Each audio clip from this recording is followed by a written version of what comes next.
नमस्कार साथियों, wings academy के प्लेटफॉर्म पर आप सभी का स्वागत है।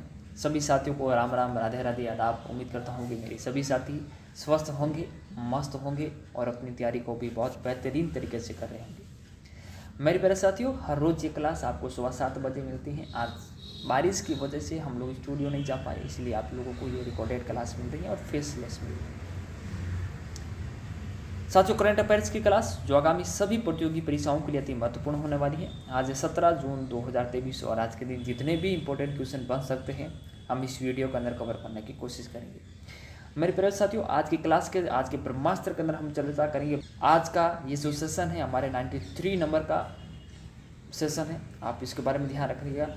अगर आप हमारे चैनल पर नए हैं तो चैनल को सब्सक्राइब करना बिल्कुल भी ना भूलें, क्योंकि इससे हमें मोटिवेशन मिलेगा। अगर आपको वीडियो अच्छा लगे, कंटेंट अच्छा लगता है तो आप वीडियो को लाइक जरूर करें, ठीक है साथियों। आज का मोटिवेशनल कोर्स है जो आपको ऊर्जावान बनाएगा, चेहरे पर मुस्कान लेकर के आएगा। क्या है आज का मोटिवेशनल कोर्स? हार तब नहीं होती जब आप गिर जाते हैं, हार तब होती है जब आप उठने से इनकार कर देते हैं। साथियों, मुश्किलें आना ये पार्ट ऑफ लाइफ है, लेकिन मुश्किलों का डटकर के सामना करना ये एक आर्ट ऑफ लाइफ है। मैं हमेशा कहता हूँ आपको हारना नहीं, आपको थकना नहीं है। अपना लक्ष्य निर्धारित कीजिए और अपने मंजिल की तरफ चल पड़िए। आपको मंजिल मिलेगी, सुनिश्चित रूप से मिलेगी। और आपकी जब आप लक्ष्य निर्धारित कर देते हैं, आप उस लक्ष्य के प्रति समर्पित हो जाते हैं, तो आपकी जो रफ्तार है वो कई गुना बढ़ जाती है। चलिए, इसी मोटिवेशनल कोर्स के साथ में हम शुरुआत करते हैं आज के सेशन की। आज का पहला क्वेश्चन आप लोगों के सामने है कि हाल ही में विश्व बैंक ने दक्षिण एशिया में पहली सड़क सुरक्षा परियोजना का शुभारंभ कहाँ पर किया है? श्रीलंका, म्यांमार, बांग्लादेश या फिर सिंगापुर के अंदर? ये वर्ल्ड बैंक के द्वारा इसकी शुरुआत की गई है और दक्षिण एशिया की पहली सड़क सुरक्षा परियोजना है। सड़क सुरक्षा परियोजना का मतलब सड़क दुर्घटनाओं को कम करना इनका मकसद होगा। ये बांग्लादेश के अंदर शुरुआत की गई है और किसके द्वारा? विश्व बैंक के द्वारा इसकी शुरुआत की जाती है। बांग्लादेश की राजधानी जहाँ पर ढाका है, और ढाका के अंदर इसके अंदर नेशनल नंबर हाईवे नंबर 4 और वहाँ के नेशनल हाईवे नंबर 6 पर ये योजना प्रारंभ होगी। इसके अंदर जो केस का मेन उद्देश्य है दुर्घटना को कम करना। क्या करना है? दुर्घटना को कम करना।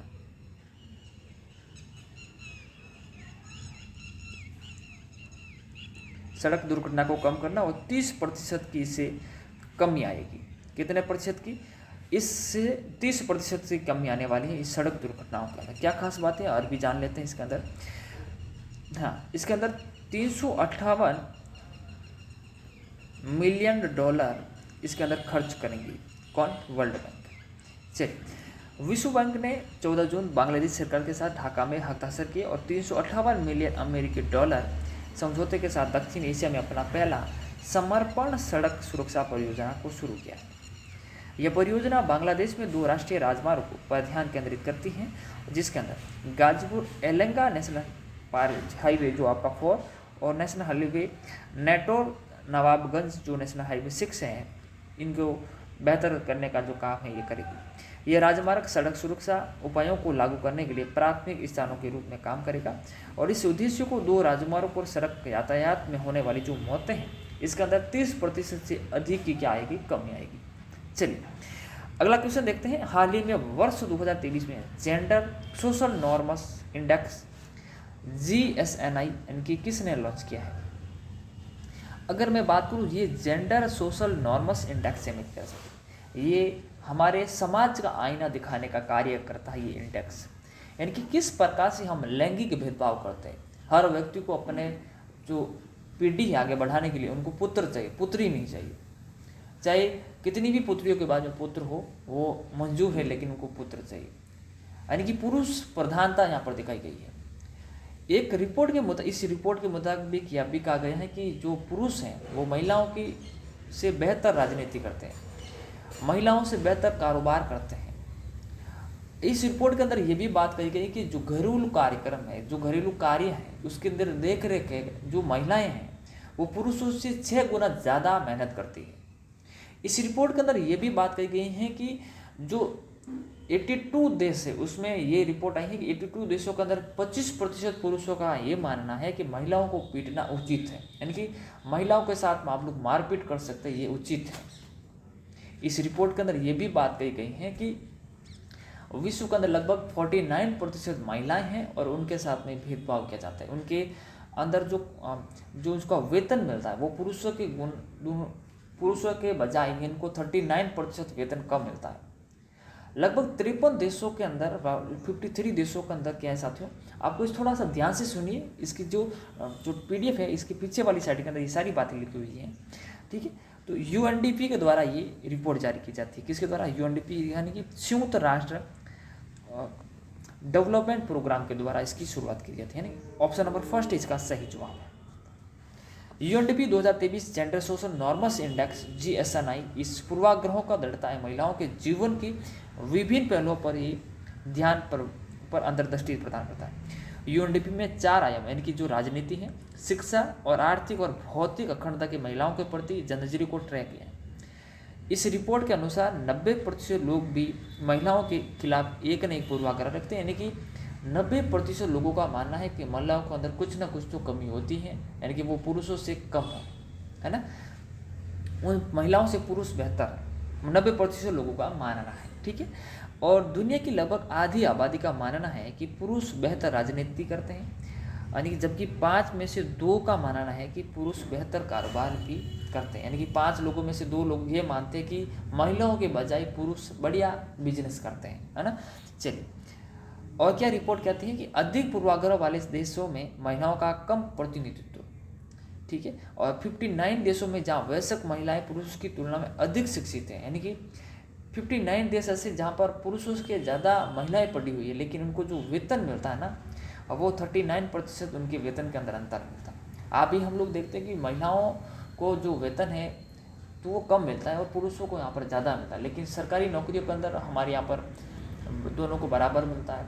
जो बड़ी कंपनी जैसे टाटा कंपनी, रिलायंस कंपनी, यहाँ पर जो महिलाएं हैं उनको जो वेतन है अपने जो पद के अकॉर्डिंग वहाँ पर बराबर मिलता है। तो ये बातें यहाँ पर कही गई हैं। और इसके अनुसार इसके अतिरिक्त यहाँ पर 25% लोगों का मानना है कि रूढ़िवादी पूर्वाग्रहों के चलते एक व्यक्ति के अपनी पत्नी को पीटना उचित समझा है, यानी कि 1/4 लोगों का ये मानना है कि महिलाओं को पीटना उचित है। ये हमारे समाज के अंदर हम समाज का आईना दिखाने के वाली एक रिपोर्ट है, इसलिए ये काफ़ी महत्वपूर्ण है कि आज भी हम लोग कितने रूढ़िवादी हैं। आज आधुनिकता के अंदर हम लोग जी रहे हैं, लेकिन फिर भी ये रिपोर्ट हमें चौंकाने वाली है, जहाँ पर हम लोग सामाजिक भेदभाव कर रहे हैं। पॉइंट ध्यान रखिएगा, ठीक है। चलिए अगला क्वेश्चन देखते हैं। हाल ही में किस संस्था ने मोबाइल स्मार्ट वायु प्रदूषण मॉनिटरिंग सिस्टम प्रोजेक्ट काटरू का विकास किया है ना। प्रोजेक्ट काटरू क्या होता है? काटरू का अर्थ होता है हवा। क्या अर्थ होता है? हवा। और ये किसके द्वारा लॉन्च किया गया है? ये IIT मद्रास के द्वारा बनाया गया, यानी कि एक ऐसा प्रोजेक्ट काटरू बनाया गया है जिसके तहत हमें वायु प्रदूषण की जो जानकारी है वो अपने मोबाइल पर मिल जाएगी। किसके अंदर? मोबाइल के अंदर। और ये प्रोजेक्ट काटरू के माध्यम से इनकी छोटी छोटी जो सेंसर है जगह जगह पर लगाए जाएंगे, इस प्रकार के छोटे छोटे सेंसर लगाए जाएंगे, उसके माध्यम से हमको वहाँ के जो वातावरण की जो जानकारी है अपने मोबाइल के ऊपर मिल जाएगी। ये बातें इसके अंदर कही गई है। भारतीय प्रौद्योगिकी संस्थान IIT मद्रास के बौद्धों ने कम लागत वाले मोबाइल वायु प्रदूषण निगरानी मानचित्रों को विकसित करके वायु प्रदूषण निगरानी के क्षेत्र में महत्वपूर्ण प्रगति की है। यह नामांकित दृष्टिकोण data science, internet of things तकनीक और अन्य समान रूप से अनुमानित कम लागत वाले प्रदूषण सेंसर का उपयोग करता है। जो अभी आप लोगों को इमेज देखा, ये प्रदूषण सेंसर है, यही हम लोगों को जानकारी अपने मोबाइल डाटा के अंदर मोबाइल के अंदर हम लोगों को बताएगी, ठीक है। चलिए, इस परियोजना जिसमें काटरू जो तमिल भाषा का शब्द जिसका अर्थ होता है हवा, जो उसका उद्देश्य पारंपरिक स्थिर निगरानी शिक्षार्थियों की सीमा को संदर्भ देना है। यही बात है, इसके अंदर वायु प्रदूषण की जानकारी आपको मोबाइल के अंदर मिलेगी। हाल ही में किस राज्य में विहु कुहू उत्सव मनाया गया? विहु कुहू उत्सव ये अरुणाचल प्रदेश के अंदर मनाया जाता है। कहाँ पर? अरुणाचल प्रदेश के अंदर। वहाँ की एक जनजाति है जिसका नाम है तसांग जनजाति। ये अरुणाचल प्रदेश की तांगसा जनजाति के द्वारा मनाया जाता है। तांगसा समुदाय कह दीजिए, जनजाति कह दीजिए, इनके द्वारा ये सामूहिक रूप से मनाया जाने वाला त्यौहार है। इसके अंदर जो धान रोपाई करते हैं, इसको मानसून के आगमन पर मनाया जाने वाला त्यौहार है। चावल के बीज ये सामूहिक रूप से यहाँ पर भगवान ये पृथ्वी की पूजा करते हैं और उसके बाद में धान बोने, यानी कि इसको धान रोपाई उत्सव भी कहा जा सकता है। क्या कहते हैं इसको? धान रोपाई उत्सव, धान रोपाई उत्सव भी हम इसे कह सकते हैं। और ये अरुणाचल प्रदेश के अंदर मनाया जाता है। अरुणाचल प्रदेश के अंदर ये चांगलांग जो जिला है, कौन सा वाला? चांगलांग, जो म्यांमार की सीमा के पास में लगा हुआ है, चांगलांग जिला, वहाँ पर इसको बहुत धूमधाम से मनाया जाता है। इसके अंदर पुरुष रंगीन पोशाकें पहनते हैं और पक्षियों के पंख लगाते हैं, सुअर के दांत लगाते हैं। और यहाँ पर एक और बात है, ये पर लोग बियर पीते हैं। क्या पीते हैं ये लोग? बियर। कैसी बियर पीते हैं? राइस बियर कहते हैं। राइस बियर का मतलब चावल के भूसी से जो बियर बनती है वो लोग पीते हैं। और इस बियर को वहाँ की आम बोलचाल की भाषा का, स्थानीय भाषा के अंदर अपोंग कहते हैं। क्या कहते हैं इसको? अपोंग कहते हैं। क्या कहते हैं? इस बियर को अपोंग कहते हैं। ये भी पॉइंट आप लोग इसके अंदर ध्यान रखना, ठीक है। चलिए, इसका अकॉर्डिंग ऑप्शन नंबर फर्स्ट हमारा सही जवाब है। बिहू को उत्सव ये मानसून के आगमन पर मनाया जाता है। धान की रोपाई उत्सव भी कहते हैं। ये पृथ्वी के प्रति उनकी साझा जो श्रद्धा है वो दर्शाती है, ठीक है। चलिए, अगला क्वेश्चन देखते हैं। किस राज्य की 5 इमारतों और संरचनाओं को अंतर्राष्ट्रीय ग्रीन एप्पल पुरस्कार मिला है? कौन सा वाला पुरस्कार मिला है? ग्रीन एप्पल पुरस्कार मिला है, यानी कि बहुत बेहतरीन ये इमारतें हैं और पर्यावरण के हिसाब से भी बहुत अच्छी हैं और पर्यटन के हिसाब से भी बहुत महत्वपूर्ण है। ग्रीन एप्पल पुरस्कार, पहली बात तो ये जो ग्रीन एप्पल जो पुरस्कार ये जारी कौन करता है? ये जारी करता है आपका ग्रीन फाउंडेशन या फिर ऑर्गेनाइजेशन कहते हैं। ग्रीन ऑर्गेनाइजेशन ये लंदन के द्वारा ये प्रदान किया जाता है और ये 1994 से ये संस्था कार्य कर रही है। जो भी बेहतर, जो पर्यावरण के सेक्टर के अंदर जो अच्छा बेहतर कार्य करता है, जो पर्यावरण के अनुकूल जो चीज़ें होती हैं उनको ये पुरस्कार देता है। और ग्रीन पुरस्कार ये 5 इमारतों को दिया है और ये तेलंगाना के अंदर स्थित है, 5 इमारतें। आइए देखते हैं ये 5 इमारतों को इमेज के अंदर, और काफ़ी खूबसूरत हैं, आप लोगों को भी बहुत अच्छी लगेगी। तेलंगाना के अंदर मौजम जाही मार्केट है। क्या नाम है उसका? मौजम जाही मार्केट है। मौजम जाही मार्केट को भी यहाँ पर क्या मिला है साथियों? तो ये पुरस्कार मिला। ये डे का यहाँ पर फोटो है और ये नाइट का फोटो है यहाँ का। आप लोग कितना खूबसूरत ये जो मार्केट है यहाँ पर बनाया हुआ है। इनको क्या मिला है? एप्पल ग्रीन पुरस्कार, ग्रीन एप्पल पुरस्कार मिला है। दूसरा यहाँ पर तेलंगाना के अंदर एक ब्रिज है जिसका नाम है दुर्गम चेरू केबल ब्रिज है। ये केबल ब्रिज है मेरे प्यारे साथियों, और इनको भी ये ग्रीन एप्पल का पुरस्कार मिला है। आप इमेज के अंदर देख सकते हैं, वाकई में काफ़ी खूबसूरत है। मुझे तो जब ये तेलंगाना का जो कमांड कंट्रोल रूम सेंटर मैंने देखा तो मुझे लगा ये एक मॉल के समान दिखाई दे रहा है। आप लोगों को दिखाई दे रहा है, ये एक्चुअल में कंट्रोल रूम है तेलंगाना का पुलिस का, है ना। ये काफ़ी खूबसूरत है, इसको भी ग्रीन एप्पल पुरस्कार मिला है। इसके अलावा डॉक्टर भीमराव अम्बेडकर जो तेलंगाना राज्य का जो सचिवालय है, ये जो आप लोगों के इमेज के अंदर दिखाया गया है, ये भी काफ़ी खूबसूरत आप लोगों को दिखाई दे रहा है। इनको भी ग्रीन एप्पल पुरस्कार मिला। ये और क्या है इसके अंदर? ययाद्रि जो मंदिर है भगवान का, जो डे का यहाँ पर फोटो है, ये नाइट का यहाँ पर ये फोटो दिखाया है। काफ़ी खूबसूरत है। अपने स्थल जो अपनी यहाँ की स्थापत्य जो कला के माध्यम से अगर देखा जाए तो ये बहुत महत्वपूर्ण धार्मिक स्थलों में से एक है। इनको भी ये पुरस्कार मिला है। चलिए, अगला क्वेश्चन देखिए। हाल ही में किस संस्था ने विज्ञान विदूषी कार्यक्रम लॉन्च किया है? अगर मैं बात करूँ विज्ञान विदूषी कार्यक्रम, ये Tata institute of fundamental research के द्वारा ये शुरुआत की जाती है। इसके अंदर जो भी महिलाएं एमएससी फिजिक्स करना चाहती हैं, फिजिक्स के अंदर उनको ये विज्ञान विदूषी कार्यक्रम शुरुआत की है। ये एक प्रकार का ग्रीष्मकालीन कार्यक्रम। कैसा है?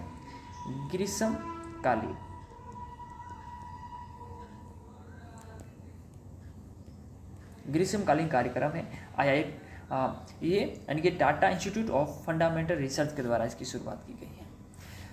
Tata institute of fundamental research ने अपनी Homi Bhabha centre of science education Mumbai के माध्यम से एमएससी स्तर में भौतिक पढ़ने वाली छात्राओं के लिए ग्रीष्मकालीन कार्यक्रम विज्ञान विदूषी लॉन्च किया है। इनके बारे में इतनी सारी जानकारी आपको ध्यान रखनी है। हाल ही में एशिया कप 2023 कहाँ पर खेला जाएगा? एशिया कप की मैं बात करूँ तो एशिया कप 2023 का आयोजन पाकिस्तान और श्रीलंका इन दोनों जगह पर होगा, इसीलिए अकॉर्डिंग हमारा ऑप्शन नंबर 3 बिल्कुल सही जवाब हो जाएगा। ठीक है, इसके अंदर जो 4 मैच है मेरे प्यारे साथियों, 4 मैच तो खेले जाएंगे पाकिस्तान के अंदर, और जो आपके बाकी के 9 मैच हैं वो खेले जाएंगे श्रीलंका के अंदर। कहाँ पर? श्रीलंका के अंदर। और इसके अंदर क्या खास बात है, क्या भारत इसके अंदर पाकिस्तान के अंदर जाकर के खेलेगा? नहीं, 4 मैचों के अंदर भारत पाकिस्तान के अंदर जाकर के नहीं खेलेगा, भारत श्रीलंका के अंदर खेलेगा।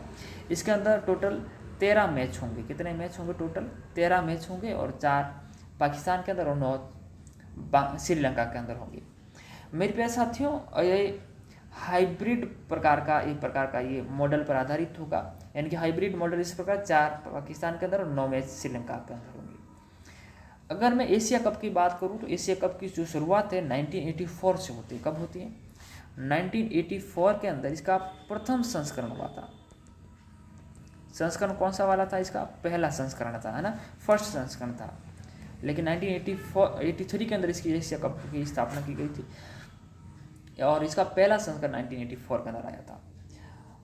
इसके अंदर ये वनडे मैच करवाते हैं। अभी ये वनडे मैच होंगे इसके अंदर, जो 50-50 ओवर के होंगे। ये भी पॉइंट आप लोग इसके अंदर ध्यान रखना, 50-50 ओवर के होंगे। ठीक है, और इसके अलावा ये T20 मैच भी करवाते हैं। चलिए, एशिया कप 2023 हाइब्रिड मॉडल के तहत खेला जाएगा, जिसमें 4 मैच पाकिस्तान में और 9 मैच श्रीलंका में खेले जाएंगे। एशिया कप का आगाज 31 अगस्त 2023 से होगा। आप ध्यान रखिएगा, अब एशिया कप कब होगा? 31 अगस्त 2023 से। टूर्नामेंट में 13 वनडे मैच खेले जाएंगे। भारत के सभी मैच श्रीलंका में खेले जाएंगे, और गौरतलब है कि एशिया कप इस साल 50-50 ओवर का होगा, और 6 टीमें इसमें टूर्नामेंट में हिस्सा लेगी, और 2-2 के ग्रुप के अंदर ये टीमें होने वाली। हाल ही में गेलेंडा जैक्सन का निधन हुआ, वे कौन थी? गेलेंडा जैक्सन भी एक अभिनेत्री थी जिनको 2 बार ऑस्कर अवार्ड मिला है, ऑस्कर पुरस्कार। कितनी बार मिला? 2 बार। ठीक है, इसके अलावा ये राजनीति के अंदर भी थी, यानी कि ये पॉलिटिशियन लीडर भी थी। कहाँ की रहने वाली है? ये यूके इंग्लैंड की रहने वाली है। इनके बारे में थोड़ा ध्यान रखना। ये है आपकी गेलेंडा जैक्सन। ठीक है, आपको इमेज के अंदर दिखाई गई है। एक्ट्रेस गेलेंडा जैक्सन का 87 वर्ष की आयु के अंदर निधन हुआ। वो एक फेमस एक्ट्रेस और पॉलिटिकल लीडर भी थी। यूके की पॉलिटिशियन और 2 बार की ऑस्कर अवार्ड विजेता गेलेंडा जैक्सन का अभी ये निधन हुआ है। ठीक है, चलिए, हाल ही में किस राज्य के मुख्यमंत्री ने जेलों का नाम बदलकर सुधार गृह किया है? तो जेलों का नाम बदल करके सुधार गृह कहाँ पर किया? योगी आदित्यनाथ के द्वारा उत्तर प्रदेश के अंदर कर दिया गया है। इसके अंदर जो भी जेलें हैं, इस योजना के तहत इसका नाम भी सुधार गृह बनाए गए हैं, और जितने भी खूंखार जो अपराधी होते हैं उनको हाई सिक्योरिटी बैरक इसके अंदर बनाए जाएंगे सुधार गृह के अंदर, ये उत्तर प्रदेश के अंदर। और यहाँ पर जितने भी जेलें हैं, जो वहाँ पर CCTV कैमरों से उसको लेस करने का काम भी किया जाएगा। एक अगर मैं बात करूँ, जेल अधिनियम होता आया था 1984 के अंदर। उसके तहत जितने भी अपराधी होते हैं ना, उन अपराधी को अनुशासित तरीके से हिरासत में रखना होता है। कैसे? अनुशासित तरीके से हिरासत में रखना। इसके लिए आज जेलों के अंदर सही व्यवस्थाएं नहीं है, उसके ऊपर सही ढंग से निगरानियाँ नहीं होती है। जेल के अंदर भी मर्डर हो रहे हैं। इनको देखते हुए यहाँ पर हाई सिक्योरिटी बैरक बनाए जाएंगे, और हाई सिक्योरिटी CCTV कैमरों से लेस करवाया जाएगा सभी वहाँ की जो जेलें हैं उत्तर प्रदेश के अंदर, और उसके जेलों का जो नाम बदल करके सुधार गृह कर दिया गया है। चलिए, क्या खास बातें हैं? उत्तर प्रदेश की जेलों में अब सुधार गृह के नए नाम जोड़े गए हैं। योगी ने कहा कि खूंखार अपराधी और आतंकियों के लिए हाई सिक्योरिटी बैरक बनाए जाएंगे। जिन्होंने कहा कि जेल प्रशासन के कामकाज में पारदर्शिता लाने और प्रौद्योगिकी का इस्तेमाल यहाँ पर किया जाएगा। मुख्यमंत्री ने कहा कि जेल अधिनियम 1894 उद्देश्य अपराधों को अनुशासित तरीके से हिरासत में रखना, लेकिन उसको सुधार और पुनर्वास पर ध्यान देना है। जेलों के अंदर रखने का मतलब ये होता है कि उनको क्या करना है, उनको सुधार करने का जो काम वो किया जाता है। इनकी उनको सुधारने का, जो अपराधी है उनको सुधारने का काम है जेलों के माध्यम, पुनर्वास गृह के माध्यम से किए जाएंगे। 1894 होगा यहाँ पर। ठीक है, 1894 जेल अधिनियम आया था। चलिए, ये योगी आदित्यनाथ जी हैं, और ये खूंखार अपराधी हैं और आपको पता है कि उत्तर प्रदेश के अंदर खूंखार अपराधियों के जिले के अंदर भी जगह नहीं है। उनका तो कब उनकी गाड़ी पलट जाती है, कब उनके ऊपर गोली चल जाती है, पता भी नहीं चलता, है ना। चलिए कोई नहीं। हाल ही में कौन सा राज्य धर्मांतरण विरोधी कानून को खत्म करेगा? पिछले साल कर्नाटक की सरकार अंदर भाजपा की सरकार थी, बसवराज बोम्बई की मुख्यमंत्री थे उस समय, और अब सिद्धारमैया कांग्रेस पार्टी के बने हैं। तो बसवराज बोम्बई के द्वारा वहाँ पर धर्मांतरण विरोधी जो कानून लाया गया था, कहाँ पर? कर्नाटक के अंदर। और इस कर्नाटक के अंदर इस धर्मांतरण विरोधी कानून के तहत जो भी अगर आप जबरन किसी का धर्मांतरण करवाते तो आपको 25,000 रुपये की सज़ा और 3 से लेकर 5 साल की सज़ा हो सकती है। अगर नाबालिग है कोई बच्चा बालिका, तो उसका अगर आप धर्मांतरण करवाते हो या फिर SC/ST का किसी व्यक्ति का धर्मांतरण करवाते हो तो इसके तहत आपको 50,000 रुपये का जुर्माना और आपको 10 साल तक की जेल हो सकती है इस कानून के तहत। जब ये कानून आया था तो उस समय विधानसभा के अंदर पारित हो गया था, लेकिन विधान परिषद के अंदर नहीं हुआ था। तो विधान परिषद के अंदर नहीं हुआ, तो फिर ये अध्यादेश के माध्यम से इसको पारित करवाया गया था। अध्यादेश आप सभी साथी जानते हैं, आर्टिकल नंबर 213 के तहत ये विधानसभा के अंदर बुला सकते हैं, ठीक है। तो ये कर्नाटक के अंदर बातें थी। चलिए कर्नाटक के अंदर क्या बातें हैं कि भाजपा सरकार ने विधानसभा में पिछले साल दिसंबर में Karnataka protection of right to freedom of religion bill लाया गया। Protection of right to freedom of religion bill लेकर आए थे, लेकिन विधान परिषद में इसको बहुमत न मिलने की वजह से यहाँ पर क्या है, अध्यादेश लाना पड़ा। अध्यादेश के माध्यम से इसको पास करवाया गया था।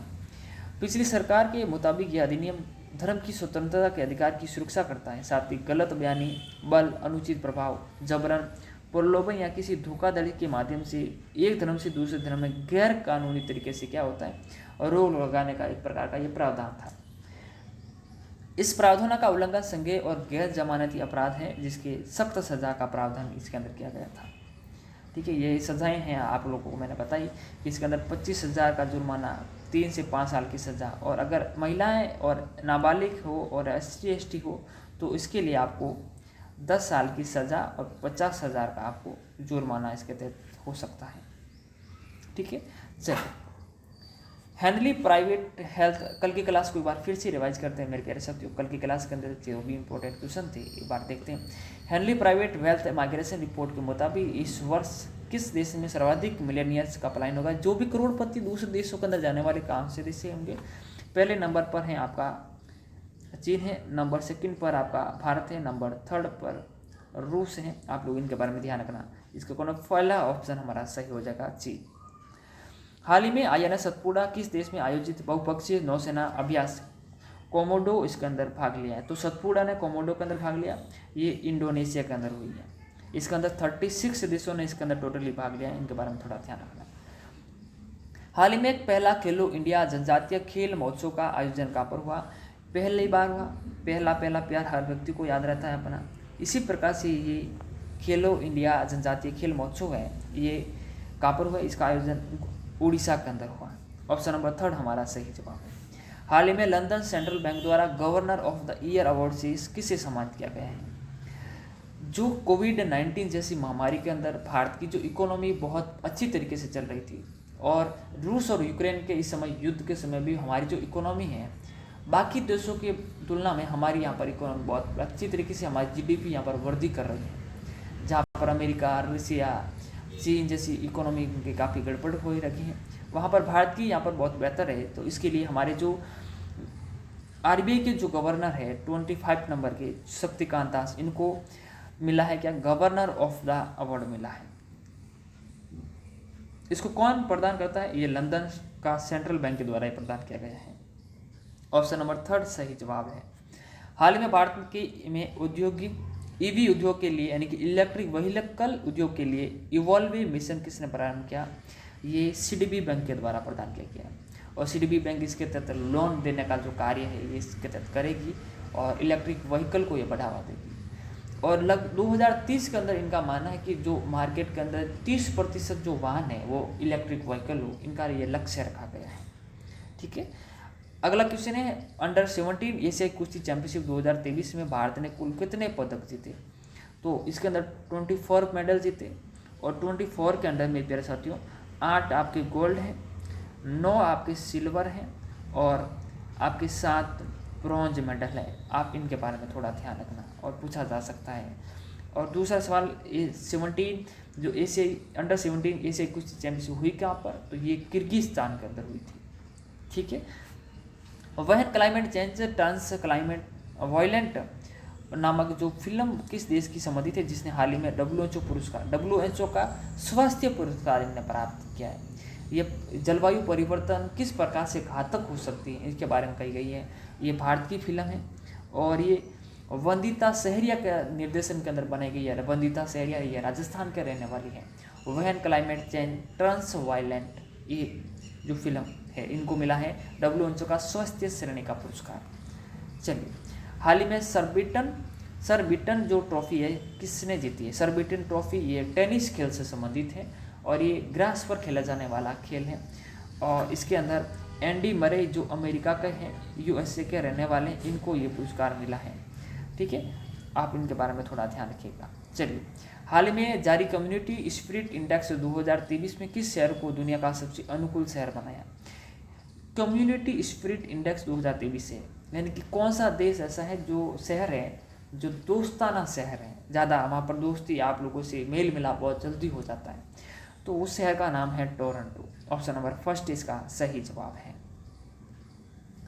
हाल ही में किसे NHPC national hydro electric power corporation का निर्देशक बनाया गया है? तो इसके अंदर मैं बात करूँ तो इसके अंदर उत्तम लाल को क्या है बनाए, नया निर्देशन बने हैं national hydro electric power corporation के अंदर। ठीक है, ये क्या करती है? ये विद्युत उत्पादन वाली कंपनी है जो जल विद्युत उत्पादन करती है, विद्युत वितरण का भी काम करती है, यानी कि व्यापार करने का काम करती है। तो national hydro electric power corporation के उत्तम लाल क्या बने? निर्देशक बने।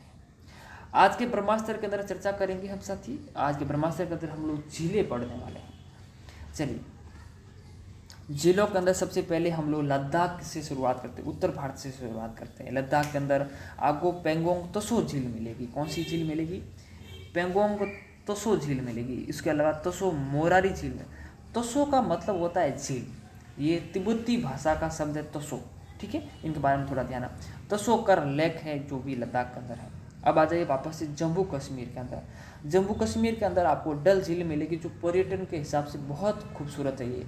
इसके अलावा यहाँ पर वुलर झील मिलेगी, शेषनाग झील मिलेगी, जो वेरीनाग झील जिसको शेषनाग झील भी कहते हैं हम लोग। वेरीनाग झील से झीलम नदी का उद्गम स्थल है और ये वुलर झील से होते हुए जो भारत पाकिस्तान की सीमा के साथ बॉर्डर बनाते हुए आगे बढ़ती है झील, और झील जाकर के चिनाब नदी के अंदर मिल जाती है। कौन सी? झेलम नदी।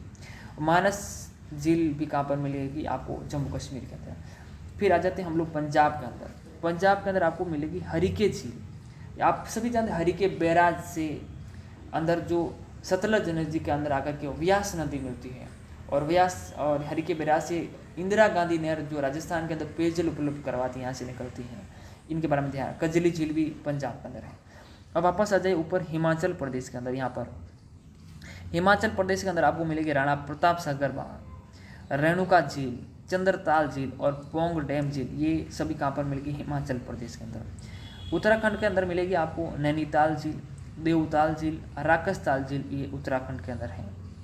उत्तर प्रदेश के अंदर आपको मिलेगी किन्थम झील, नवर झील मिलेगी आपको उत्तर प्रदेश, सरसई नवर झील मिलेगी आपको उत्तर प्रदेश के अंदर। अगर मैं बात करूँ बिहार के अंदर आपको मिलेगी काबर झील। यहाँ पर देख सकते हैं बिहार के अंदर काबर झील मिलेगी। और भारत की सबसे ऊंचाई पर स्थित है चोलामू झील जो सिक्किम के अंदर है। कौन सी?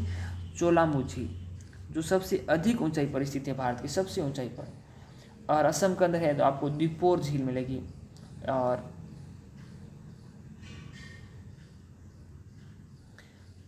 मेघालय के अंदर मिलेगी उमियन झील मिलेगी, मेघालय के अंदर उमियन झील मिलेगी।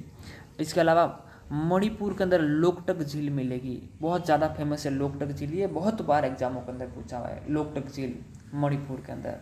यहाँ पर केबुल लामजाओ नेशनल पार्क भी है मणिपुर के अंदर, जो तैरता हुआ नेशनल पार्क के नाम से जाना जाता है। यहाँ का राज्य के पशु संगाई हिरण है, जिसको डांसिंग डियर के नाम से भी हम लोग जानते हैं। और आपको यहाँ पर मिलेगी आपको त्रिपुरा के अंदर रुद्र सागर झील मिलेगी, इनके बारे में भी ध्यान रखिएगा।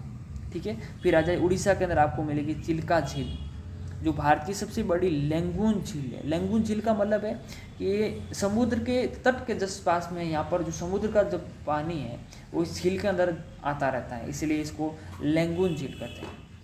आंध्र प्रदेश के अंदर आपको कोलेरू झील मिलेगी और पुलिकट झील भी आंध्र प्रदेश के अंदर मिलेगी, ठीक है। और अगर साउथ इंडिया के अंदर चले जाए तो हम लोगों को केरल के अंदर मिलेगी अष्टमुडी झील, वेम्बानाड झील और संसमकोटा झील मिलेगी आपको केरल के अंदर। वेम्बानाड झील जिसके अंदर आकर के कौन सी नदी मिलती है, तो इसके अंदर आकर के पेरियार नदी आकर के मिलती है। और ये भारत की सबसे लंबी झील कौन सी है, तो वेम्बानाड झील है। इनके बारे में थोड़ा ध्यान रखेंगे आप।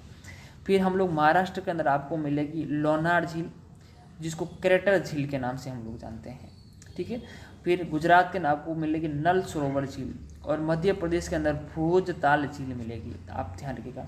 राजस्थान के अंदर बहुत सारी झीलें हैं, जिसके अंदर सबसे बड़ी झील की सांबर झील है, जो भारत की सबसे खारे पानी की झील है। यहाँ पर नमक बनाया जाता है ना। फिर यहाँ पर लूणकरणसर झील है, राजसमंद झील है, पिछोला झील है और यहाँ पर अजमेर के अंदर नकी झील है और भी बहुत सारी झीलें राजस्थान के अंदर है मेरे प्यारे साथियों।